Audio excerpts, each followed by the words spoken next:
Lorsque Lucie a décidé de divorcer de son mari, tout le monde a été choqué. Ils avaient passé 63 ans ensemble et n'avaient jamais été avec quelqu'un d'autre. Dans les jours qui ont précédé sa mort, Caleb a écrit à Lucie une lettre sincère qui a fait prendre conscience à cette dernière de toutes les choses qu'elle n'avait pas pu voir pendant de nombreuses années. Caleb et Lucie se sont aimés au lycée. Ils ont commencé à se fréquenter en première année et se sont mariés à l'âge de 21 ans. Lucie a travaillé comme institutrice avant de rester à la maison avec les enfants. Caleb était ingénieur et la famille vivait au Texas. Leur mariage était sain et prospère. Lucie a évoqué le divorce pour la première fois 10 ans après son mariage avec Caleb. Elle trouvait qu'il accordait trop d'attention à son travail et ne passait pas assez de temps avec elle et les enfants. La mention du divorce a stressé Caleb. Il ne savait pas comment concilier son travail et sa vie de famille, et il avait peur de perdre sa femme. S'il te plaît, dis-moi ce que je dois faire pour arranger les choses. Je veux rester marié avec toi pour le reste de ma vie, a supplié Caleb. J'ai besoin que tu passes plus de temps avec nous, dit Lucie. Je ne comprends pas pourquoi tu ne délègues pas ton travail à des employés plus jeunes. Lucie a également exigé que Caleb ne travaille pas du tout le week-end. Caleb a accepté toutes les demandes de Lucie. Il passait moins de temps au travail et s'occupait davantage des enfants. Ce changement a satisfait Lucie, mais seulement pour une courte période. L'année suivante, Lucie a fait savoir à Caleb qu'elle n'était pas satisfaite de l'argent qu'il ramenait à la maison. Les enfants grandissent et leurs activités nécessitent plus d'argent que jamais, dit-elle. Déconcerté, Caleb avait tenté d'expliquer que si est normal qu'il gagnait moins d'argent parce que ses heures de travail hebdomadaires étaient réduites. Tu veux donc que nous soyons dans la misère ? Lui a demandé Lucie. Ce n'est pas ce que je dis, mais il faut que tu comprennes la situation de mon point de vue à moi aussi, a déclaré Caleb. Tu ne peux pas t'attendre à ce que je passe moins de temps au travail et que je rapporte plus d'argent. Alors, trouve un autre emploi. Cela fait plus de 10 ans que tu travailles pour cette entreprise. Il est clair qu'il n'apprécie pas ton expertise, alors va voir ailleurs, a-t-elle dit. Caleb était déçu. Il appréciait son environnement de travail et se sentait à l'aise avec tous ses collègues. L'idée de changer d'emploi simplement pour gagner plus d'argent lui semblait risquée. Mais il a accepté de trouver un autre emploi. 3 mois plus tard, Caleb a commencé à travailler pour une autre entreprise qui le rémunérait mieux. Mais l'environnement de travail était toxique. Je songe à retourner dans mon ancienne entreprise. Ce nouveau travail me frustre, dit Caleb à sa femme. Reprends-toi, Caleb, s'écria Lucie. Cette famille a besoin d'argent et il n'y a pas d'autre solution. Caleb propose à Lucie de reprendre le travail car les enfants sont assez grands pour s'occuper d'eux-mêmes. Ils peuvent prendre le bus et nous irons les chercher à l'école en cas d'urgence. Cela pourrait même nous aider à économiser de l'argent, a déclaré Caleb. Mais Lucie ne l'entendait pas de cette oreille. Elle refusait de reprendre le travail et voulait passer le plus de temps possible avec les enfants.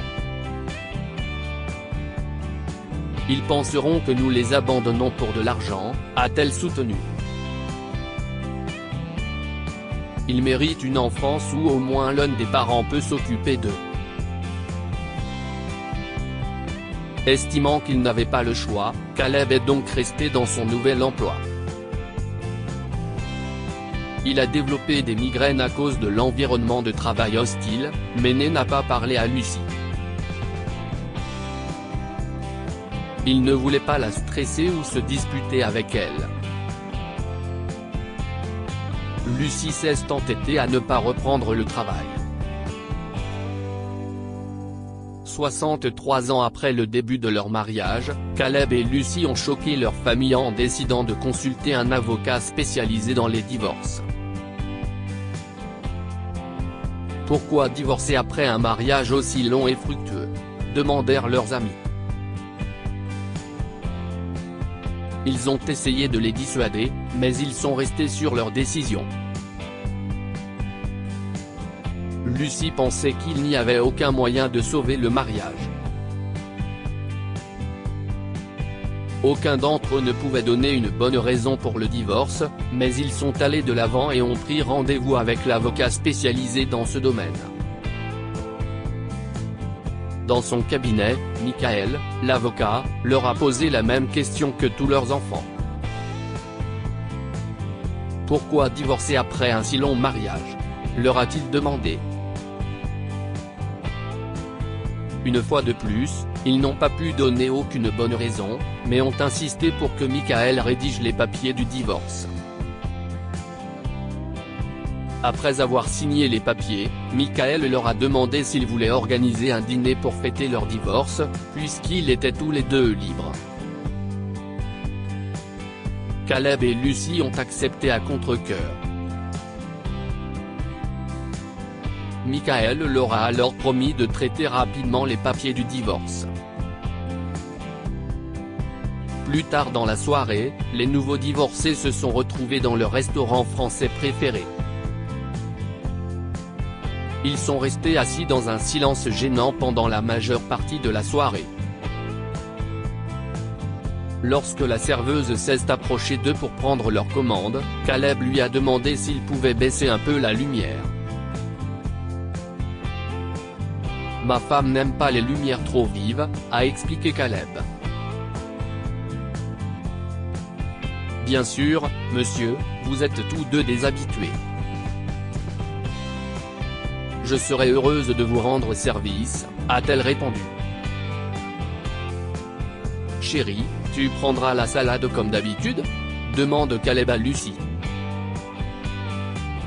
Celle-ci s'est brusquement emportée. « Je ne sais pas pourquoi tu crois tout savoir de moi.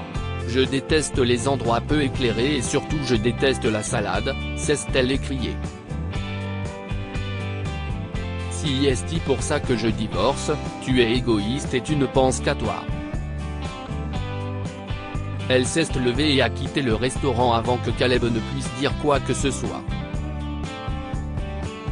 Caleb a eu le cœur brisé par la réaction de Lucie. Il ne l'avait jamais vue se comporter de manière aussi agressive et il ne savait pas comment réagir. Il a dîné seul et est parti rapidement. Lorsqu'il est rentré chez lui, il s'est rendu compte que Lucie était en train d'emballer toutes ses affaires. Il a essayé de l'en dissuader et lui a demandé s'il pouvait avoir une dernière conversation avant qu'elle ne déménage. « Rien de ce que tu diras ne me fera changer Davis », lui répond Lucie. « S'il te plaît, pense à tous les moments que nous avons passés ensemble. Nous avons construit toute une vie ensemble », a supplié Caleb. « Je suis resté avec toi pour le bien des enfants, Caleb », lui a dit Lucie. Elle est sortie de la maison et Caleb ne l'a jamais revue.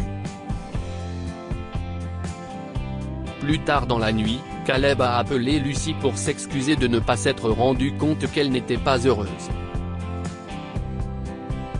Il avait l'intention de lui dire qu'il ne pouvait pas vivre sans elle. Mais Lucie n'a pas répondu à l'appel. Elle était toujours en colère contre Caleb et refusait de lui parler. 3 jours plus tard, Lucie reçoit un appel de l'hôpital. Madame, Caleb est décédé d'une crise cardiaque, lui a dit l'infirmière. Lucie a demandé si elle devait venir à l'hôpital, mais l'infirmière lui a déconseillé de le faire. Elle a dit à Lucie de se rendre à l'hôpital lorsqu'elle se serait calmée et, de préférence, avec quelqu'un pour la soutenir. Lucie ne pouvait pas croire que Caleb était parti. Elle s'est rendue à son appartement pour commencer à organiser les funérailles. En arrivant, elle a trouvé une lettre que Caleb avait écrite avant sa mort. Chère Lucie, tu peux penser que je suis égoïste, et je ne te reconnais plus, mais je n'ai jamais aimé quelqu'un plus que je ne t'aime. Lucie s'est remise à pleurer mais a continué à lire. J'ai toujours demandé au restaurant de baisser la lumière parce que tu as les yeux sensibles et que les lumières vives te donnent des maux de tête. Je commande toujours des salades pour toi parce que je m'inquiète de ton diabète. Je tiens à toi et ça me brise le cœur que nous ne soyons plus ensemble. Dans la suite de la lettre, Caleb dit avoir laissé tout ce qu'il avait à Lucie. Même s'ils n'étaient plus ensemble, il voulait qu'elle ait tout ce pourquoi il avait travaillé dur et qu'elle n'ait jamais à souffrir financièrement. Lucie ne pouvait s'empêcher de pleurer. Elle regrettait de ne pas avoir donné à Caleb une chance de s'expliquer. Ses enfants l'ont aidé à organiser les funérailles de Caleb. Ils n'étaient pas au courant du divorce de leurs parents et ont été choqués d'apprendre qu'ils s'étaient séparés. Mais papa et toi, vous vous aimiez tellement, a déclaré Adam, leur aîné. Qu'est-ce ce qui était si grave pour que vous ne puissiez pas le résoudre? Pourquoi n'avez-vous pas essayé de suivre une thérapie? S'il te plaît, arrête de réprimander maman. Tu vois bien qu'elle est désemparée, lui dit Cassie, sa jeune sœur. Lucie avait trop honte pour répondre à son fils. Elle avait passé des années à en vouloir à Caleb pour toutes ses erreurs. Elle refusait de voir à quel point Caleb travaillait dur pour la rendre heureuse. Pour lui remonter le moral, Cassie demanda à sa mère de lui raconter l'histoire de leur mariage.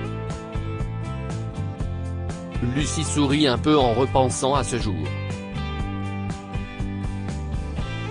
Je portais la robe de mariée de sa mère. C'était une robe en dentelle à manches longues qui m'allait parfaitement. Ton père était si heureux de me voir descendre l'allée, dit Lucie. Caleb et Lucie ont passé toute la nuit de noces à danser. Ils étaient si heureux d'être enfin mariés et avaient hâte de passer le reste de leur vie ensemble. Lucie s'est remise à pleurer en repensant à la joie qu'il avait ressentie lors de leur mariage. Nous avions de si grands rêves concernant notre vie, a déclaré Lucie. Lee Ro-Hyun enseignant suit un nouvel élève négligé et découvre qu'il vit dans un somptueux manoir. Histoire du jour, ce n'est pas le tien, déclare une dame ayant vu la couleur de peau de son petit-fils et demande à son fils d'enquêter. Un garçon hérite du fauteuil à bascule de sa grand-mère, des dollars lui tombent dessus quand il s'y assied. Vous avez été des parents formidables, maman, a dit Adam. Je sais à quel point vous avez travaillé dur pour que notre famille soit heureuse. C'était une excellente époque, a dit Lucie. Le jour des funérailles, Lucie s'est levée pour rendre un dernier hommage à Caleb. Cet homme a passé toute sa vie à travailler pour nous rendre heureux, les enfants et moi, a déclaré Lucie. Il était diligent et compatissant avec tous ceux qu'il rencontrait. J'ai perdu de vue à quel point il avait été bon pour moi tout au long de ma vie. J'ai choisi d'être égoïste et je regretterai toujours la façon dont notre relation s'est terminée. Je suis désespéré qu'il soit parti. Que pouvons-nous apprendre de cette histoire? Ne perdez jamais de vue ceux qui vous aiment le plus. Lucie a perdu de vue la gentillesse de Caleb et a regretté de l'avoir quitté après sa mort. Une communication saine peut résoudre beaucoup de problèmes conjugaux. Caleb et Lucie auraient pu résoudre leurs différends s'ils avaient mieux communiqué l'un avec l'autre. Partagez cette histoire avec vos amis. Elle pourrait illuminer leur journée et les inspirer. Lire aussi, un veuf cumule 3 emplois pour adopter sa belle-fille et apprend ensuite que son père biologique l'a enlevé du refuge pour lire d'autres histoires. Abonnez-vous à Amomama sur Google News. Partagez.